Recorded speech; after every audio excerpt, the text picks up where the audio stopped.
Pride and Prejudice, Volume 3. Chapter 17. My dear Lizzie, where can you have been walking to? Was a question which Elizabeth received from Jane, as soon as she entered the room, and from all the others when they sat down to table. She had only to say in reply, that they had wandered about, till she was beyond her own knowledge. She colored as she spoke, but neither that, nor anything else, awakened a suspicion of the truth. The evening passed quietly, unmarked by anything extraordinary. The acknowledged lovers talked and laughed. The unacknowledged were silent. Darcy was not of a disposition in which happiness overflows in mirth. And Elizabeth, agitated and confused, rather knew that she was happy, than felt herself to be so. For, besides the immediate embarrassment, there were other evils before her. She anticipated what would be felt in the family when her situation became known. She was aware that no one liked him but Jane, and even feared that with the others, it was a dislike which not all his fortune and consequence might do away. At night she opened her heart to Jane. Though suspicion was very far from Miss Bennet's general habits, she was absolutely incredulous here. You are joking, Lizzie. This cannot be. Engaged to Mr. Darcy? No, no, you shall not deceive me. I know it to be impossible. This is a wretched beginning indeed. My sole dependence was on you, and I am sure nobody else will believe me, if you do not. Yet, indeed, I am in earnest. I speak nothing but the truth. He still loves me, and we are engaged. Jane looked at her doubtingly. Oh, Lizzie, it cannot be. I know how much you dislike him. You know nothing of the matter. That is all to be forgot. Perhaps I did not always love him so well as I do now. But in such cases as these, a good memory is unpardonable. This is the last time I shall ever remember it myself. Miss Bennet still looked all amazement. Elizabeth again, and more seriously assured her of its truth. Good heaven, can it be really so? Yet now I must believe you, cried Jane. My dear, dear Lizzie, I do congratulate you, but are you certain? Forgive the question, are you quite certain that you can be happy with him? There can be no doubt of that. It is settled between us already, that we are to be the happiest couple in the world. But are you pleased, Jane? Shall you like to have such a brother? Very, very much. Nothing could give either Bingley or myself more delight. But we considered it, we talked of it as impossible. And do you really love him quite well enough? Oh, Lizzie, do anything rather than marry without affection. Are you quite sure that you feel what you ought to do? Oh, yes. You will only think I feel more than I ought to do when I tell you all. What do you mean? Why, I must confess that I love him better than I do Bingley. I am afraid you will be angry. My dearest sister, now be serious. I want to talk very seriously. Let me know everything that I am to know, without delay. Will you tell me how long you have loved him? It has been coming on so gradually, that I hardly know when it began. But I believe I must date it from my first seeing his beautiful grounds at Pemberley. Another entreaty that she would be serious, however, produced the desired effect, and she soon satisfied Jane by her solemn assurances of attachment. When convinced on that article, Miss Bennet had nothing farther to wish. Now I am quite happy, said she, for you will be as happy as myself. I always had a value for him. Were it for nothing but his love of you, I must always have esteemed him. But now, as Bingley's friend and your husband, there can be only Bingley and yourself more dear to me. But Lizzie, you have been very sly, very reserved with me.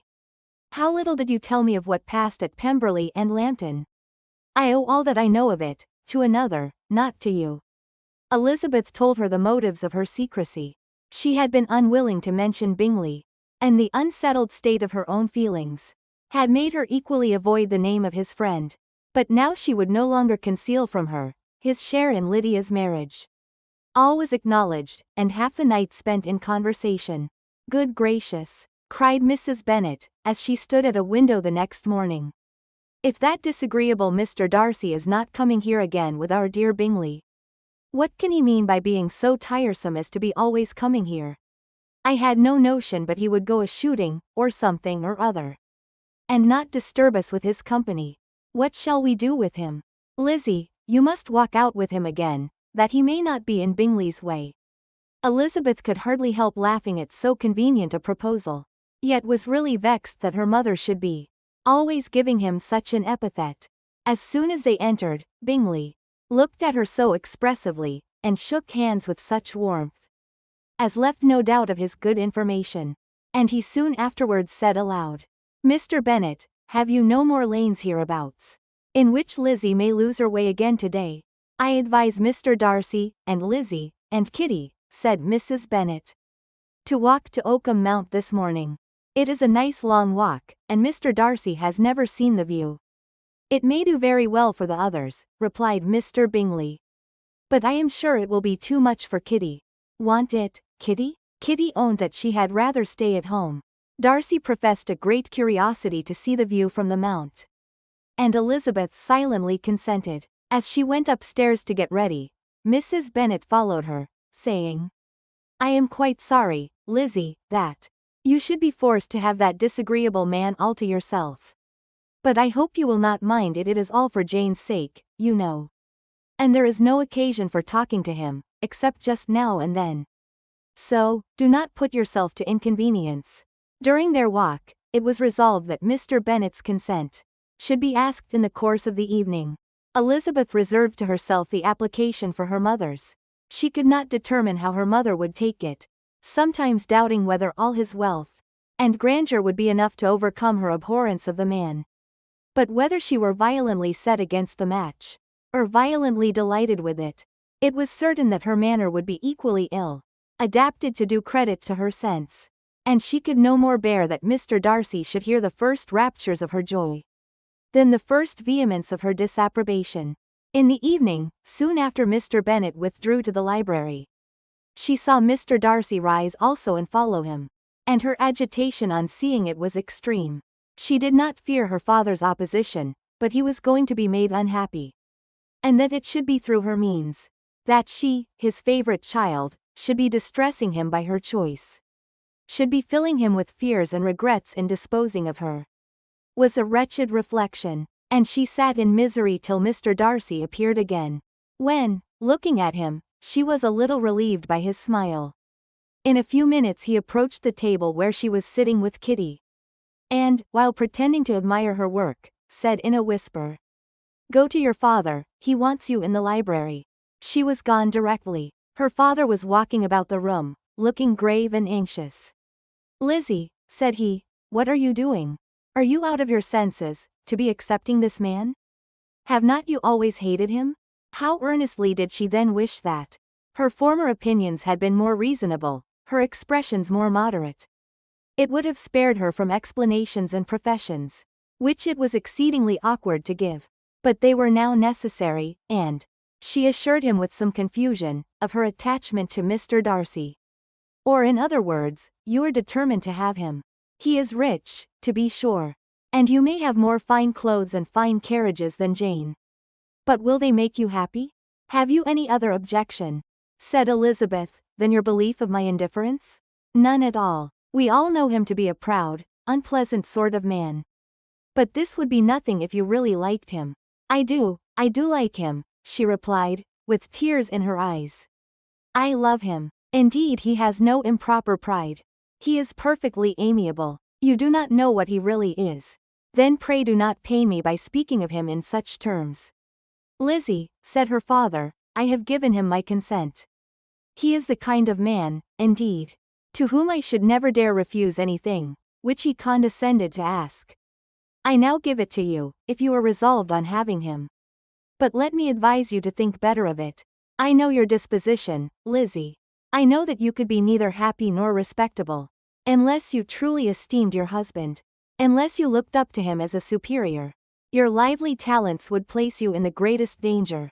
In an unequal marriage, you could scarcely escape discredit and misery.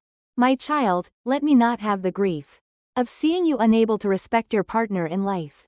You know not what you are about."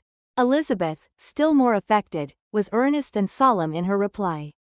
And at length, by repeated assurances that Mr. Darcy was really the object of her choice, by explaining the gradual change which her estimation of him had undergone, relating her absolute certainty that his affection was not the work of a day, but had stood the test of many months' suspense.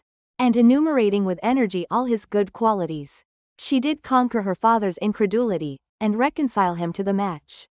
"Well, my dear," said he, when she ceased speaking, "I have no more to say. If this be the case, he deserves you. I could not have parted with you, my Lizzie, to anyone less worthy." To complete the favorable impression, she then told him what Mr. Darcy had voluntarily done for Lydia. He heard her with astonishment. This is an evening of wonders, indeed. And so, Darcy did everything, made up the match, gave the money, paid the fellow's debts, and got him his commission. So much the better. It will save me a world of trouble and economy. Had it been your uncle's doing, I must and would have paid him. But these violent young lovers carry everything their own way. I shall offer to pay him tomorrow. He will rant and storm about his love for you, and there will be an end of the matter. He then recollected her embarrassment a few days before, on his reading Mr. Collins's letter. And after laughing at her some time, allowed her at last to go, saying, as she quitted the room, "If any young men come for Mary or Kitty, send 'em in, for I am quite at leisure." Elizabeth's mind was now relieved from a very heavy weight, and, after half an hour's quiet reflection in her own room, she was able to join the others with tolerable composure.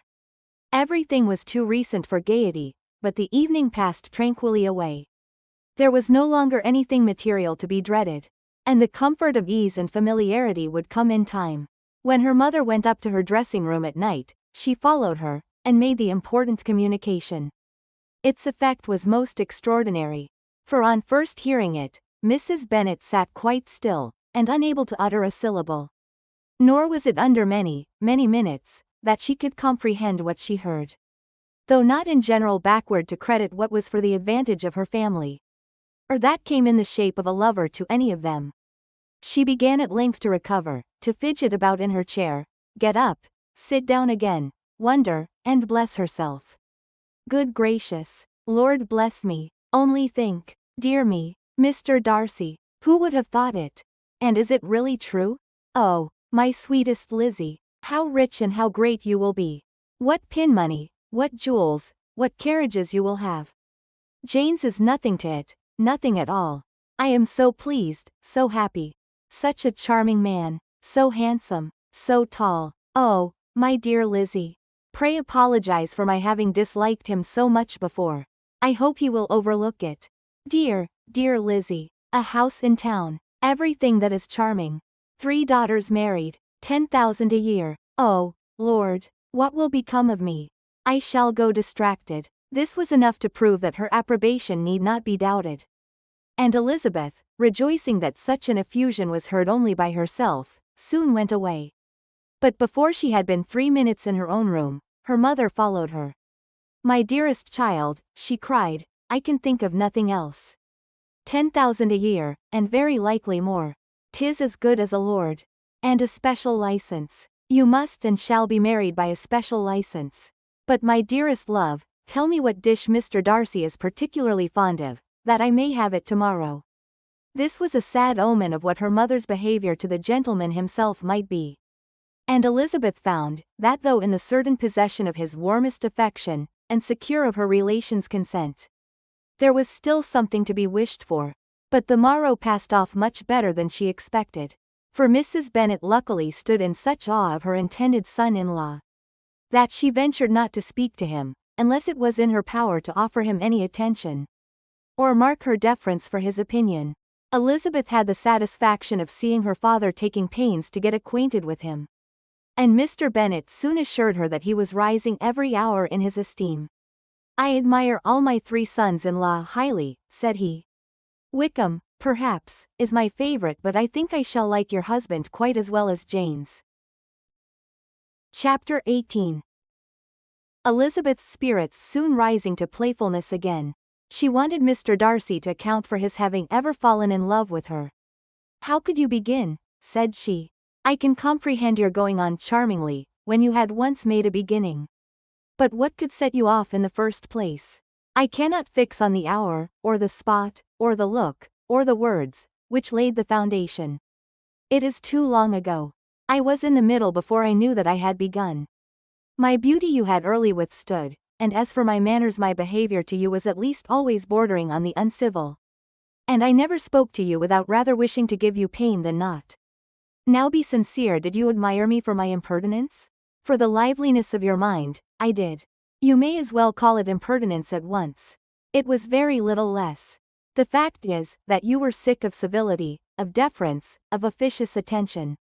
You were disgusted with the women who were always speaking and looking, and thinking for your approbation alone. I aroused, and interested you, because I was so unlike them. Had you not been really amiable, you would have hated me for it. But in spite of the pains you took to disguise yourself, your feelings were always noble and just.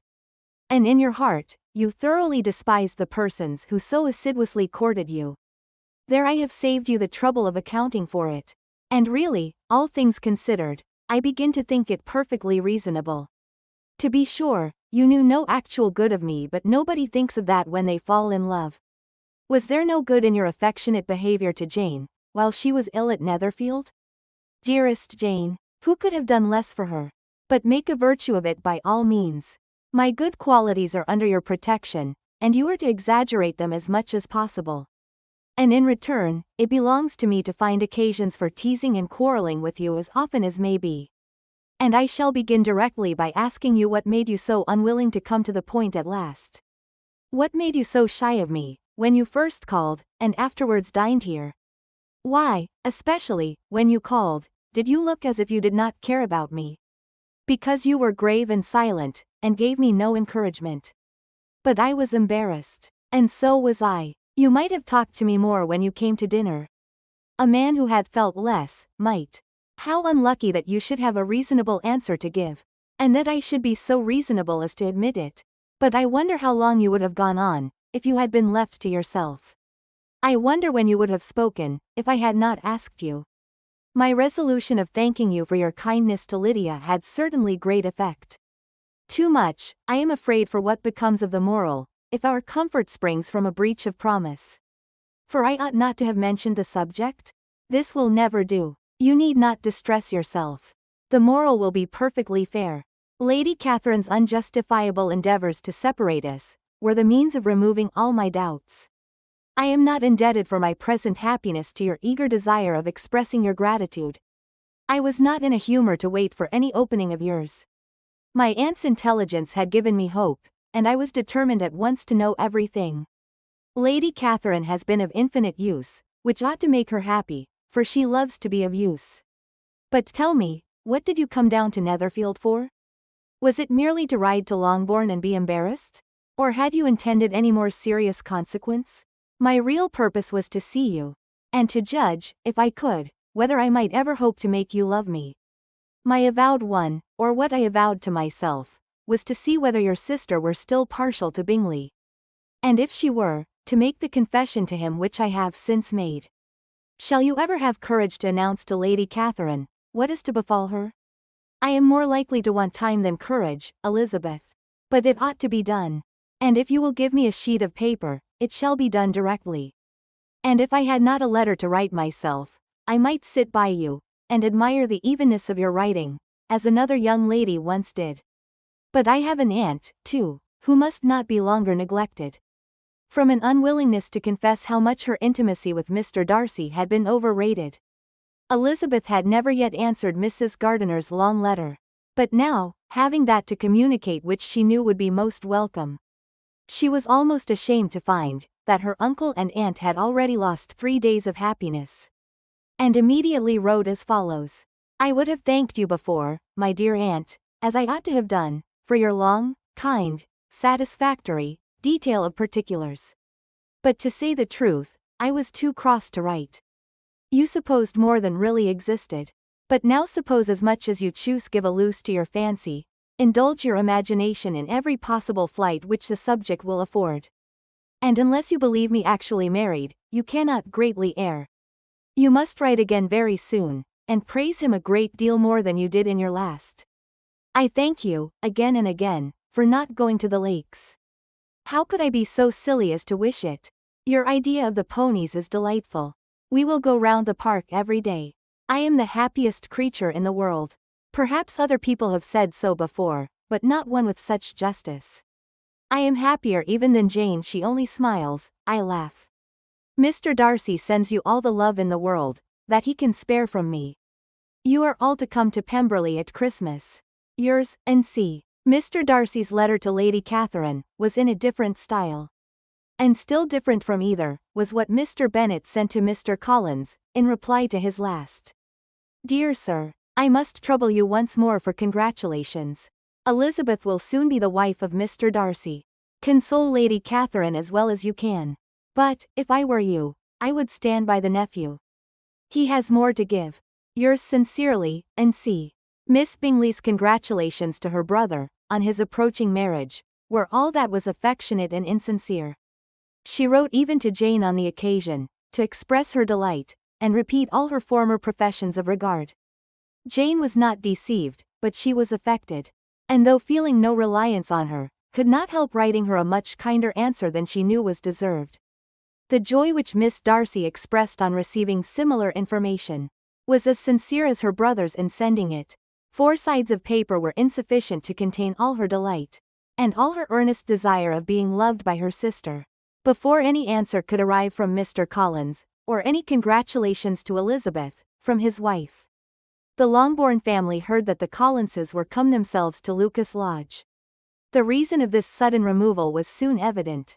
Lady Catherine had been rendered so exceedingly angry by the contents of her nephew's letter, that Charlotte, really rejoicing in the match, was anxious to get away till the storm was blown over. At such a moment, the arrival of her friend was a sincere pleasure to Elizabeth, though in the course of their meetings she must sometimes think the pleasure dearly bought.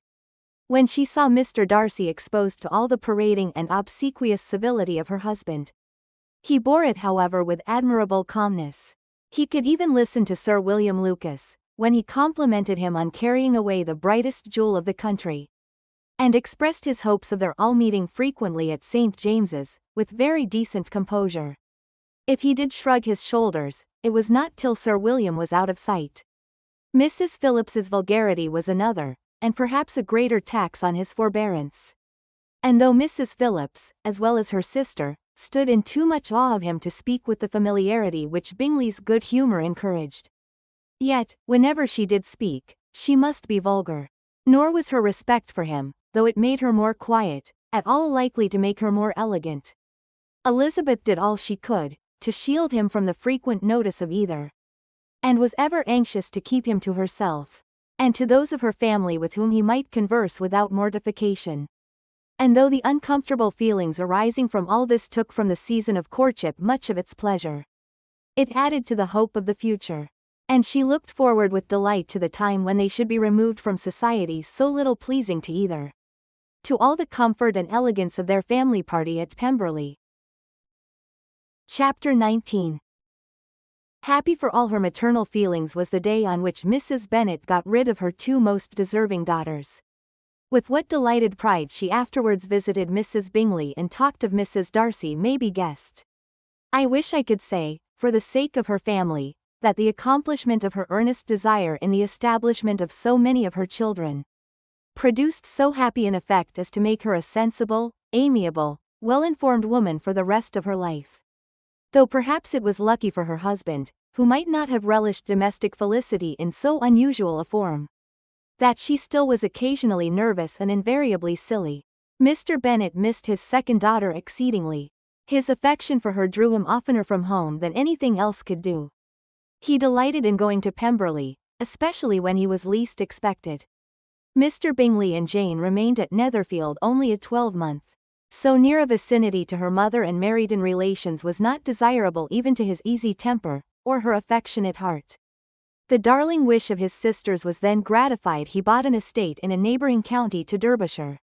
And Jane and Elizabeth, in addition to every other source of happiness, were within 30 miles of each other.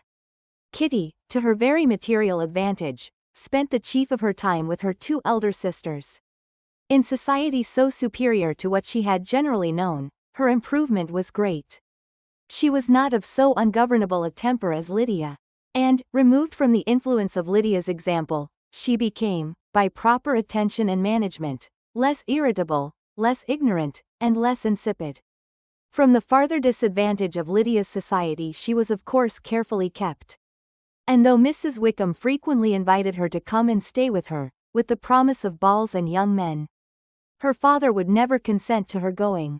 Mary was the only daughter who remained at home, and she was necessarily drawn from the pursuit of accomplishments by Mrs. Bennet's being quite unable to sit alone. Mary was obliged to mix more with the world, but she could still moralize over every morning visit. And as she was no longer mortified by comparisons between her sister's beauty and her own, it was suspected by her father that she submitted to the change without much reluctance. As for Wickham and Lydia, their characters suffered no revolution from the marriage of her sisters. He bore with philosophy the conviction that Elizabeth must now become acquainted with whatever of his ingratitude and falsehood had before been unknown to her. And in spite of everything, was not wholly without hope that Darcy might yet be prevailed on to make his fortune. The congratulatory letter which Elizabeth received from Lydia on her marriage explained to her that, by his wife at least, if not by himself, such a hope was cherished. The letter was to this effect: "My dear Lizzie, I wish you joy. If you love Mr. Darcy half as well as I do my dear Wickham, you must be very happy. It is a great comfort to have you so rich, and when you have nothing else to do, I hope you will think of us. I am sure Wickham would like a place at court very much. And I do not think we shall have quite money enough to live upon without some help. Any place would do, of about 300 or 400 a year. But, however, do not speak to Mr. Darcy about it, if you had rather not. Yours, N.C." As it happened that Elizabeth had much rather not, she endeavored in her answer to put an end to every entreaty and expectation of the kind. Such relief, however, as it was in her power to afford, by the practice of what might be called economy in her own private expenses, she frequently sent them. It had always been evident to her that such an income as theirs, under the direction of two persons so extravagant in their wants, and heedless of the future, must be very insufficient to their support. And whenever they changed their quarters, either Jane or herself were sure of being applied to for some little assistance towards discharging their bills. Their manner of living, even when the restoration of peace dismissed them to a home, was unsettled in the extreme. They were always moving from place to place in quest of a cheap situation, and always spending more than they ought. His affection for her soon sunk into indifference, hers lasted a little longer. And in spite of her youth and her manners, she retained all the claims to reputation which her marriage had given her. Though Darcy could never receive him at Pemberley, yet, for Elizabeth's sake, he assisted him farther in his profession. Lydia was occasionally a visitor there, when her husband was gone to enjoy himself in London or Bath. And with the Bingleys they both of them frequently stayed so long, that even Bingley's good humour was overcome. And he proceeded so far as to talk of giving them a hint to be gone. Miss Bingley was very deeply mortified by Darcy's marriage, but as she thought it advisable to retain the right of visiting at Pemberley, she dropped all her resentment. Was fonder than ever of Georgiana, almost as attentive to Darcy as heretofore, and paid off every arrear of civility to Elizabeth. Pemberley was now Georgiana's home, and the attachment of the sisters was exactly what Darcy had hoped to see. They were able to love each other, even as well as they intended. Georgiana had the highest opinion in the world of Elizabeth, though at first she often listened with an astonishment bordering on alarm, at her lively, sportive, manner of talking to her brother. He, who had always inspired in herself a respect which almost overcame her affection, she now saw the object of open pleasantry. Her mind received knowledge which had never before fallen in her way. By Elizabeth's instructions she began to comprehend that a woman may take liberties with her husband, which a brother will not always allow in a sister more than 10 years younger than himself. Lady Catherine was extremely indignant on the marriage of her nephew, and as she gave way to all the genuine frankness of her character, in her reply to the letter which announced its arrangement, she sent him language so very abusive, especially of Elizabeth, that for some time all intercourse was at an end. But at length, by Elizabeth's persuasion, he was prevailed on to overlook the offence, and seek a reconciliation. And, after a little farther resistance on the part of his aunt, her resentment gave way, either to her affection for him, or her curiosity to see how his wife conducted herself. And she condescended to wait on them at Pemberley, in spite of that pollution which its woods had received, not merely from the presence of such a mistress, but the visits of her uncle and aunt from the city. With the gardeners, they were always on the most intimate terms. Darcy, as well as Elizabeth, really loved them, and they were both ever sensible of the warmest gratitude towards the persons who, by bringing her into Derbyshire, had been the means of uniting them.